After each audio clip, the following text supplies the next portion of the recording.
어느 날 문득 삶이 낯설게 느껴졌습니다. 그리고 그 순간 나는 깨어나기 시작했습니다. 이것은 한 사람의 내면에서 시작된 깨어나는 이야기입니다. 나는 왜 나를 이해하지 못할까? 40대 평범한 회사원인 나에게도 설명할 수 없는 순간들이 있었다. 별것 아닌 상사의 한마디에 하루 종일 마음이 무너지거나 옛 연인이 결혼했다는 소식에 왜인지 모를 공허함이 밀려오거나 아이들이 웃으며 뛰어노는 모습을 보면 갑자기 눈물이 나거나 감정이 올라오는 이유를 모르겠다. 내가 왜 이런 반응을 하는지, 왜 이런 생각을 하는지 도무지 알 수가 없었다. 마치 내 안에 다른 누군가가 살고 있는 것 같았다. 그 누군가는 내가 모르는 규칙으로 움직이고 내가 예상하지 못한 순간에 튀어나와 나를 흔들어 놓는다.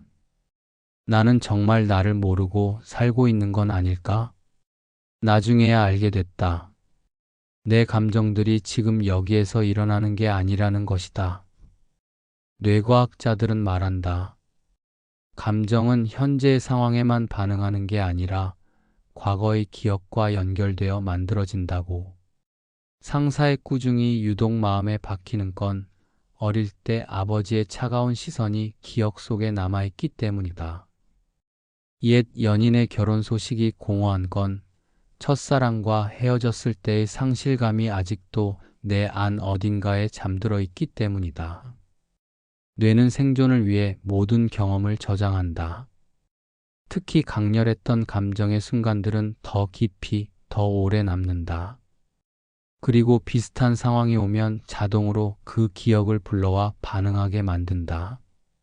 내가 이해할 수 없던 감정들, 그것들은 내 과거가 현재로 스며든 흔적이었다.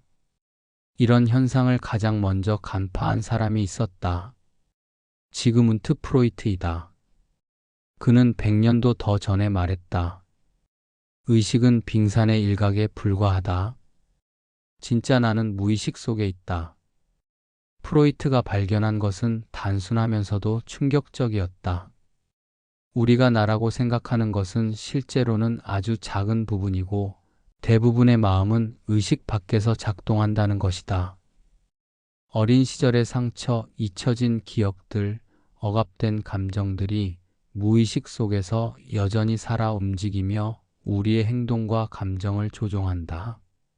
내가 왜 특정 상황에서 과도하게 반응하는지, 왜 어떤 사람 앞에서 위축되는지, 왜 가끔 이유 없이 슬픈지, 그 모든 답이 의식 너머에 숨어 있었던 것이다.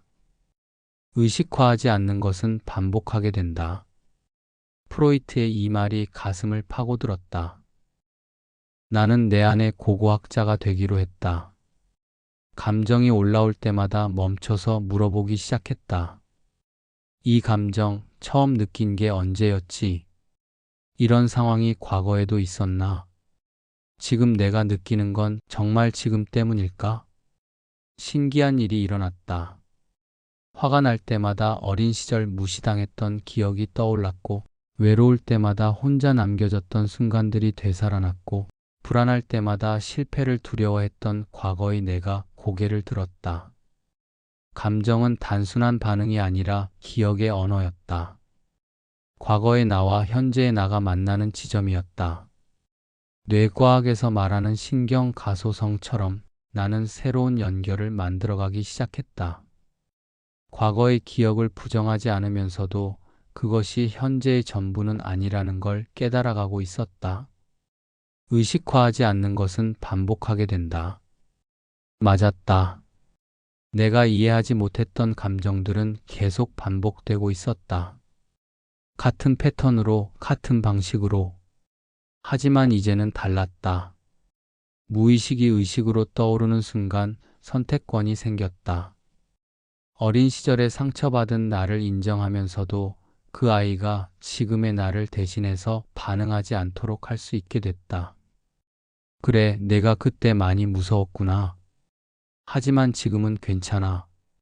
내가 너를 보호할 수 있어. 과거의 나와 현재의 나 사이에 다리를 놓기 시작했다. 거부하지도 않고 지배당하지도 않으면서 나를 이해한다는 것은 내가 완벽하다는 뜻이 아니었다. 내 안에 여러 겹의 시간이 쌓여 있다는 걸 받아들이는 것이었다. 5살의 나, 15살의 나, 25살의 나, 그 모든 나들이 지금의 나 안에서 여전히 살아 숨쉬고 있다는 걸 인정하는 것이었다. 감정이 올라올 때마다 이제는 안다. 이건 지금만의 이야기가 아니라 내 삶 전체의 이야기라는 것이다. 프로이트가 말했듯이 의식화하지 않는 것은 반복하게 된다. 그것이 진정한 자유로 가는 길이었다. 나는 더 이상 내 감정에 당황하지 않는다. 그 감정들이 어디서 왔는지, 무엇을 말하려는지 귀 기울일 수 있게 되었다. 이제는 안다. 나를 이해한다는 것은 나의 모든 시간을 껴안는 것이다.